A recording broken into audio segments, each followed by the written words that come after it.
Ik doe weer interviews op het festival voor mixedworldmusic.com, de Mixed Media Lounge. Er is mij erop gewezen dat ik een Palestijn shirt aan heb. Daar heb ik niet eerder over nagedacht. Dus het is geen politiek statement, maar het is mooi meegenomen. Het gaat niet over Hamas, maar het gaat echt over het Palestijnse volk, dat tegenwoordig de watermeloen als symbool gebruikt.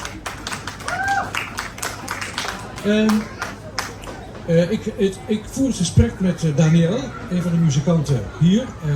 Die spreekt Engels en hij spreekt ook Urdu. Ustad Noor-Baksh spreekt eigenlijk zijn eigen taal, Balochi, maar zij spreken Urdu met elkaar. Dus het wordt een ingewikkeld verhaal qua vertaling, maar we komen er vast uit. Daniel, first of all, Noor-Baksh is coming from Balochistan. And just like Kurdistan, it is a difficult place to find on any map. Can you explain a little bit why that is? You can find it on the map in both Iran and Pakistan. And Balochistan got split by the modern borders of Iran and Pakistan, and some part of it is in Afghanistan. So it's a land that's split. And of course, the story is very complex and tragic, but yes. Long story short, they didn't really want to be part of Pakistan, but they got conned into being part of Pakistan in 1948. And ever since 1948, there's been a resistance movement there. And during different times, the state has crushed it and done very violent things and continues to, do lots of errors of injustice. And abductions and missing. You have to take care to speak into the mic, otherwise people. So it's a complex story, but the Balochi people, they have their own language and they have their own music. And the instrument that Noor-Baksh is playing is a traditional Balochi instrument. Yeah, of course, Balochistan is a very old and ancient culture for thousands of years. It's a very settled and old place with lots of historical connections, and they have their own language, their own culture, their own music. And about the second thing that you asked about the instrument, well, the instrument has a very strange and interesting history, because the banjo, it's not related to the American banjo. It sounds like that, but it's not. And this was originally a Japanese invention called the Taisho Koto, and this was invented at some point in the early 20th century. And then these Taisho Kotos, they landed through the seas in different ports, including in South Asia, including Karachi, where I'm from. And the Baloch musicians living in Karachi, they actually modified this instrument and made it into a folk instrument for themselves. And now today, 100 years later, the instrument is completely naturalized. And nobody remembers this history with Japan. So it used to be a toy for children.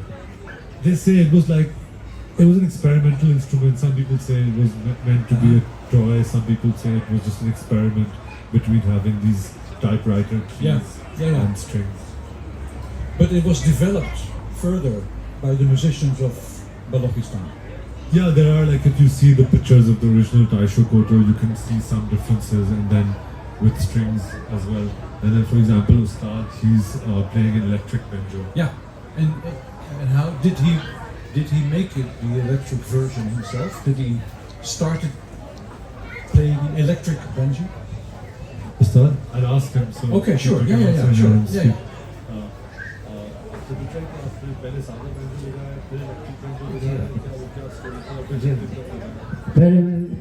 पहले जो मैं सादा banjo बजाया है, सादा banjo के बावजूद electric banjo उस्ताद Abdurrahman ये बना के दिए ये बैंजो पे इलेक्ट्रिक बैंजो जो क्लियर आवाज़ है, उसमें जो मुरली का आवाज़ भी आता है, संडे का आवाज़ भी आता है, फिर बैसरी का आवाज़ भी आता है। इसका मुझे बहुत शौक है, इसकी ज़बान एक है, उसकी ज़बान से इसका जो निकलेगा सच ज़बान से। बाकी मेरा उस्ताद खुदा बख्श साहब।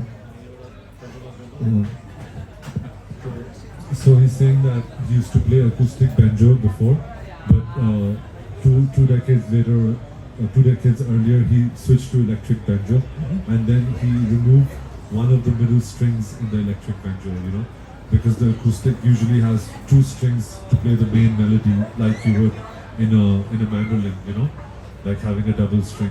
But with the pickup and the amp, he can do it with one string. And he says that he likes this electric banjo because you can manipulate the sound to make it sound like other instruments sometimes. There's more room for manipulating the sound because it's amplified. And he likes that. And how did he develop his virtuoso techniques? Yeah, he was just telling a little bit about his teachers I and see. how he... Okay, yeah.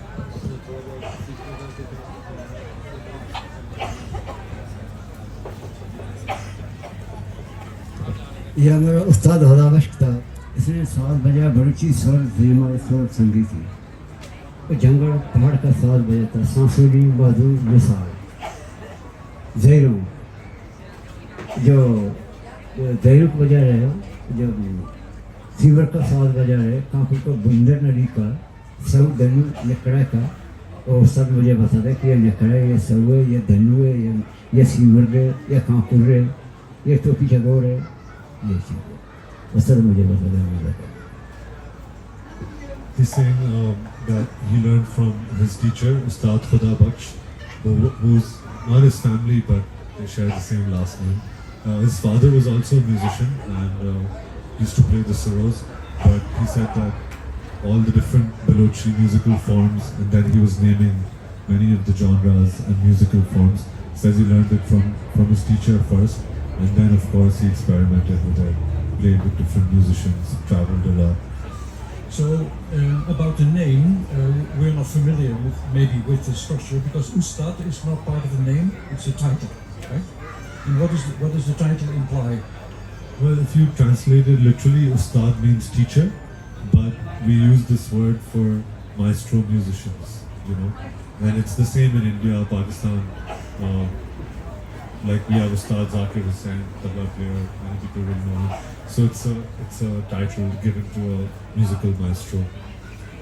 Can you ask Noor a little bit about his musical inspirations? Because he doesn't just play traditional Balochi music, right? Okay.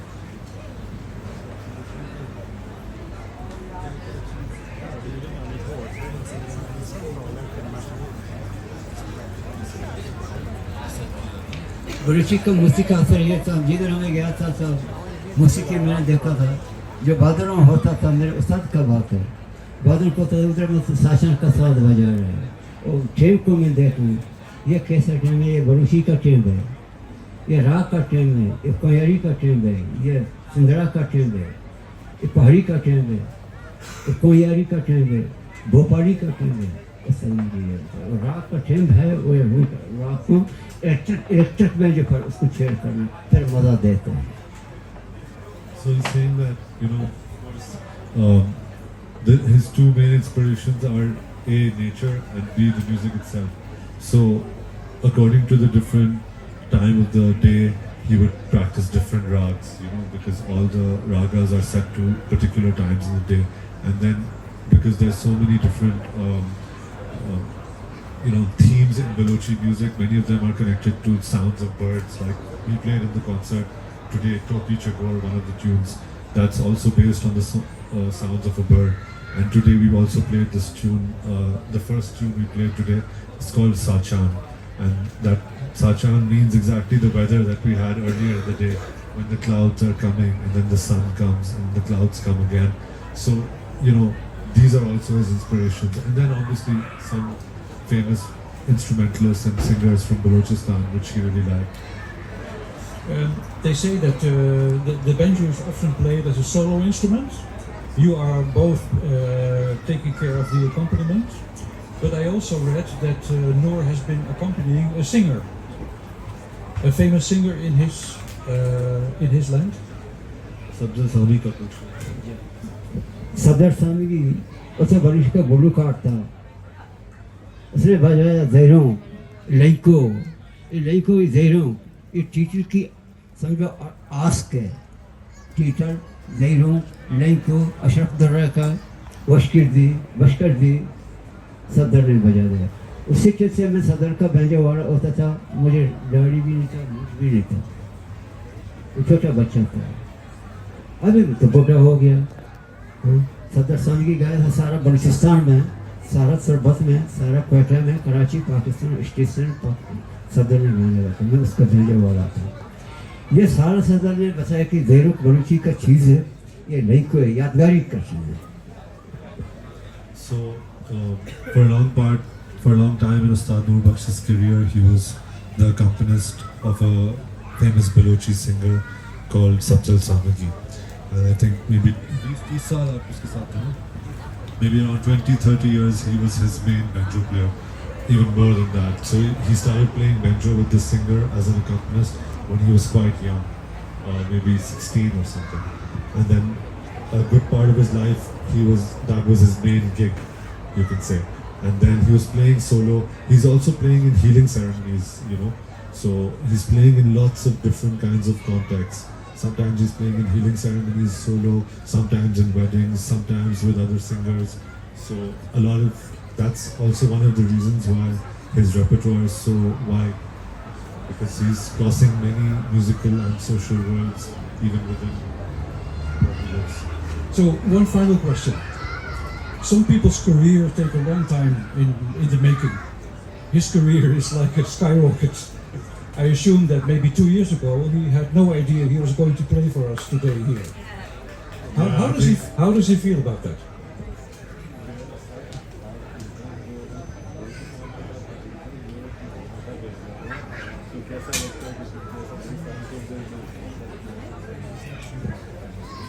Europe में आया है, वाह वाह Europe में। मैं धमाका कहता सास का जो बहुत शौकीन था। यूरोप को मैं मानता हूँ, यूरोप अच्छा मानते हैं। मैंने देखा थे 2 साल में जा रहे हैं, आ रहे हैं, मुझे लाके आए हैं, मैं देखा वाह वाह यूरोप, जर्मनी, आयरलैंड, पता नहीं कैसे जाकर नाम मुझे याद नहीं होता। बाकी मैं मानता हूँ वाह वाह, ये पूरे जन्नत का मुल्क है। फनकार का कदर है, आर्टिस्ट का कदर है, साज ज़ेमर सुर संगीत का कदर है। बाकी बलूचिस्तान के भी है, ये बजा दे, वैसे नहीं कि तो इधर नहीं हुआ वाह, मगर इतना शौक है माशाल्लाह, इतना जो पहचाना वाला जो जानकार इधर है, ये हमारे बलूचिस्तान के लिए। क्योंकि मेरे उस्ताद ने बोला था कि वाकई तुम गया था यूरोप में, था यूरोप कैसा मुल्क था, मेरा पूरा जन्नत था मेरे लिए, पूरा जन्नत था। I think that was the best question I had. So he said that, you know, of course he could have never imagined that he would be here, but now that he's been touring Europe for the last 2 years, he absolutely loves it. And then he said that, you know, there's a lot of value given to art and artists here.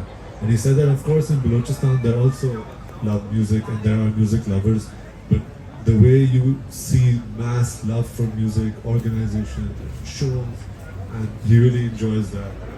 You know, it's like heaven for him to be here, traveling here, going to so many different places. Ustad Noor Baksh, thank you very much. Give him a big hand.